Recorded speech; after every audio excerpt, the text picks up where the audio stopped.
The 2-Minute Miracle, a book about spoken blessings by Lynn Reddick, The 2-Minute Miracle.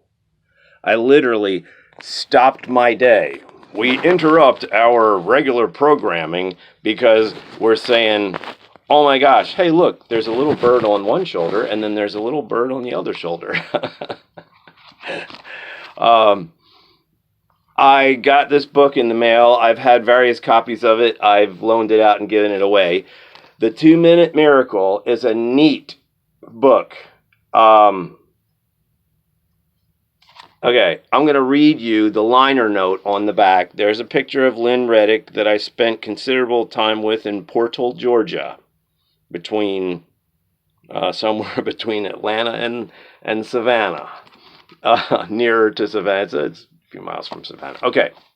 Mike, uncover a hidden power, a hidden potential, the power to change lives.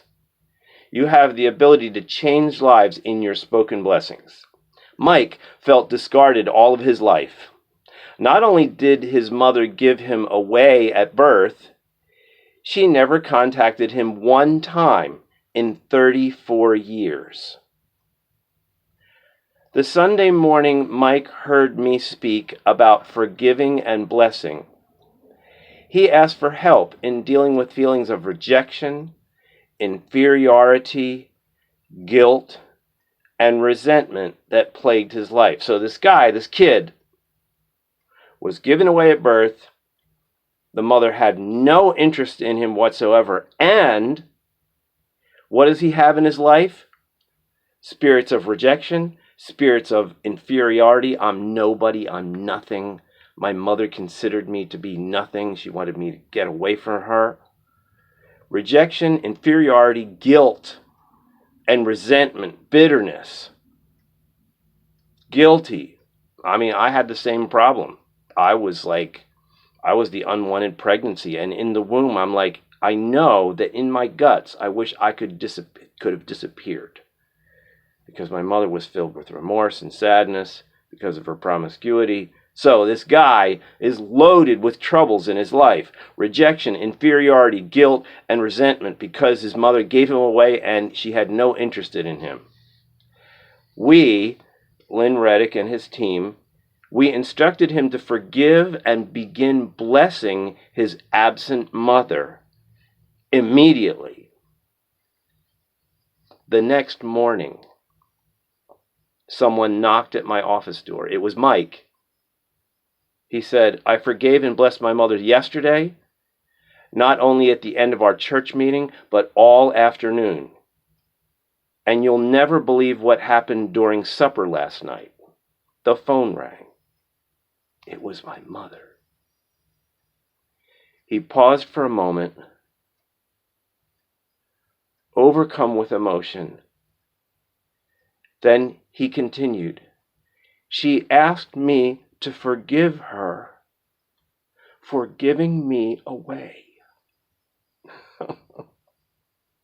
A kid who loves his mommy and a mommy who loves her kid. Just by I forgive and I creatively bless.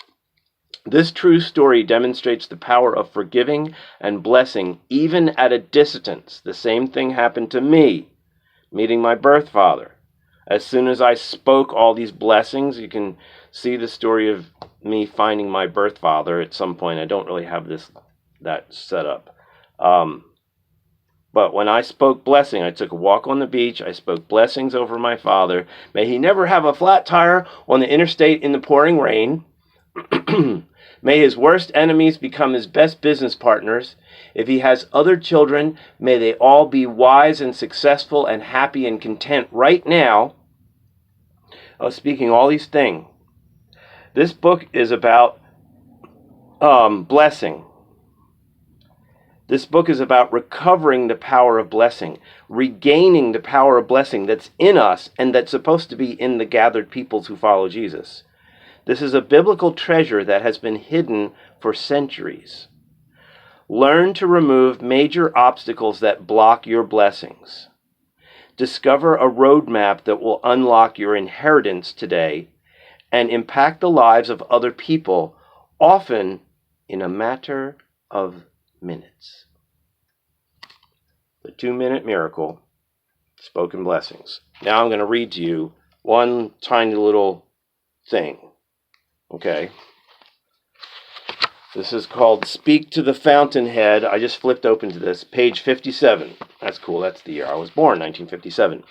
When the 2-man commando unit of Moses and Aaron liberated the Egyptian labor camps, they took an evacuation route through an arid desert. Amid anarchic uproar, the people were in anarchy. They're like, how are we going to drink? God instructed Moses to speak to a rock so sufficient water would flow to quench thirsty people and livestock. And if you research that guy from Texas, he found that rock that clearly water had been coming out of on Sinai.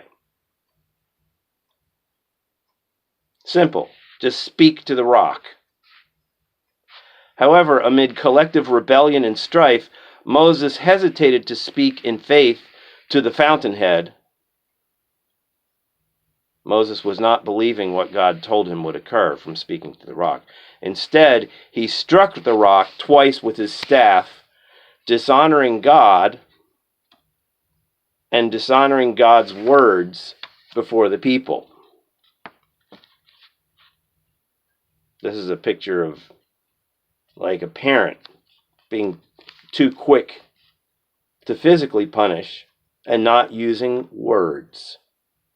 God asked Moses to just speak for the change.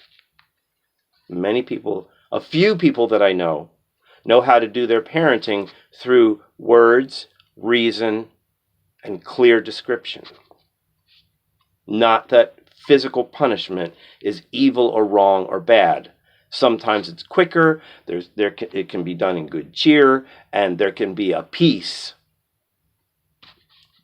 Son, when you act like that, there's a consequence. That's just all there is to it. I love you, but you cannot do that in my camp, in my house. You just broke the rules, and there's going to be a consequence for that broken rule. What's the consequence going to be? That's the question. So, Moses, instead of speaking, got angry and physical. Sometimes you can get angry with your mouth. You can actually do a thing all angry, which is not wise. So he struck the rock twice with his staff, dishonoring God and dishonoring God's words to him, dishonoring God's instruction to him in front of the people. Consequently, Moses' inheritance of the promised land was lost through his disobedience, through his gesture of violence instead of speaking a word. Wow. If that's not a warning to people who are too quick to be angry and who literally punish in anger, I don't know what is. He lost his inheritance of the promised land. Does that mean he was eternally separated from God?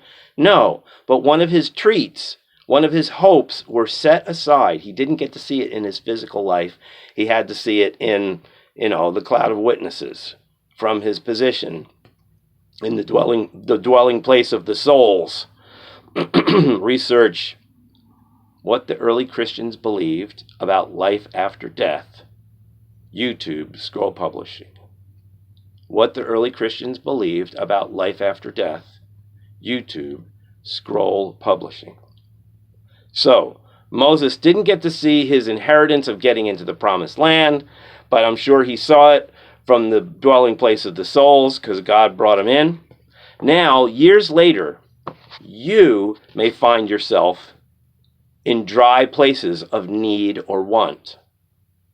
Speak to that rock, and it will pour out its water. Numbers 20, verse 8. For example, in my own life, I am working so much on outlines and teachings. But I am bitter about receiving tainted money from the government because of my dialysis disability. I don't like the fact that my food is coming through an avenue that kills and has greed and is aligned with the world's darkness. I wish I were receiving funds because of my work or because of work with my hands. And I'm saying to God, look, I either want to have a couple books finished that give me income, or my dialysis bike tours project, or my family honesty workshop alive and operating and bringing blessings that are financial. So, perhaps you have a dry place of need or want. Speak to that rock and it will pour out its water. Numbers 20, verse 8. I'm suggesting a fountain of blessing is released as you walk with God and speak faith-filled words in the environments that are dry or problematic in your life. This is I'm instructing myself here. Begin by speaking to and walking with the fountainhead. God is the fountain of all good things. Yahweh Elohim. God, I call God the sweet one. Sweet one's got it all. High. So I speak into my life and I declare avenues of my own excellence that bring me return to put food on my table. Begin by speaking to and walking with the fountainhead in order to possess your inheritance now. Now, guess what? This is not name it and claim it, but this is taking the time to say, God, you can provide anything, and asking the Holy Spirit for warnings and guidance about what your choices are. You can easily have desires and choices that are actually getting ahead of the highest priority of gathering together, having honesty times, being in good communion with a cluster of 2 or 3 families where the people truly know one another.